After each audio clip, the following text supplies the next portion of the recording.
लेती है और अंत में वह नरकगामिनी होती है। जो पति की आज्ञा के विरुद्ध आचरण करती है, ध्यान देना, पति की आज्ञा के जो विरुद्ध आचरण करती है,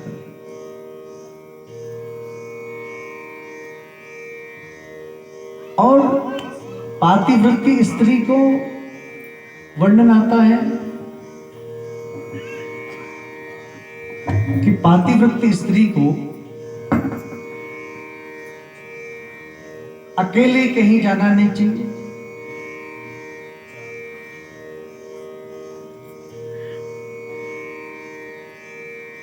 और सदा अपने पति की सेवा करनी चाहिए, अपने पति का नाम नहीं लेना चाहिए।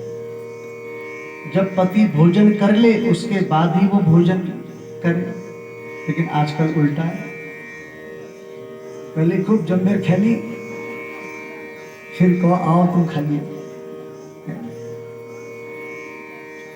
प्रातः काल जल्दी उठ करके नित्य कर्म इत्यादि से निवृत्त होकर के पति की सेवा करनी चाहिए।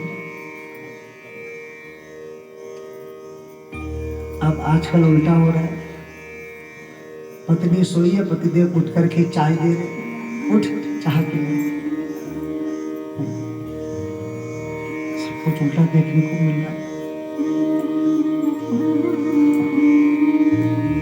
वर्णन आता है, तुलसीदास जी लिखते हैं, पति वंचक परपति रति करई, रौरव नरक कल्प सत परई।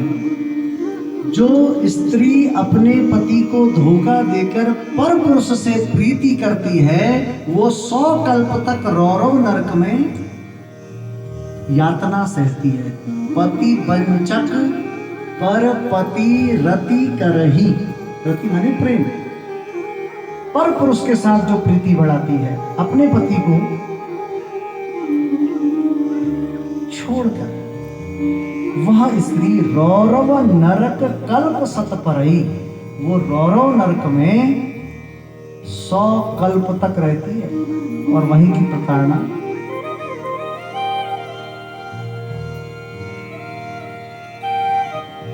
और अनेक अनेक प्रकार के उपदेश दिए हैं पातिव्रत्य, जो श्री माता मैना ने पार्वती को दी। करहु सदा शंकर पद पूजा, नारी धर्म पति देव न दूजा। यही सीख माता शतरूपा ने देवहूति को दी। कर्दम ऋषि के साथ विवाह हुआ। तो सीख बहुत जरूरी है, ध्यान रखिए। और पातिव्रत्य इस नियम को सुनकर के सीता जी बड़ी प्रसन्न हुई कि पात, और अनेक प्रकार से माता अनुसुईया जी को प्रणाम किया, और प्रणाम इत्यादि करते हुए माता अनुसुईया और अत्रि से विदा मांगी, और वहां से फिर आगे की ओर उनकी यात्रा प्रारंभ हुई। और वहां से आगे की ओर बढ़ रहे तो रास्ते में एक विराध नाम का राक्षस मिला, और उस विराध नाम के राक्षस का राम जी ने वध किया।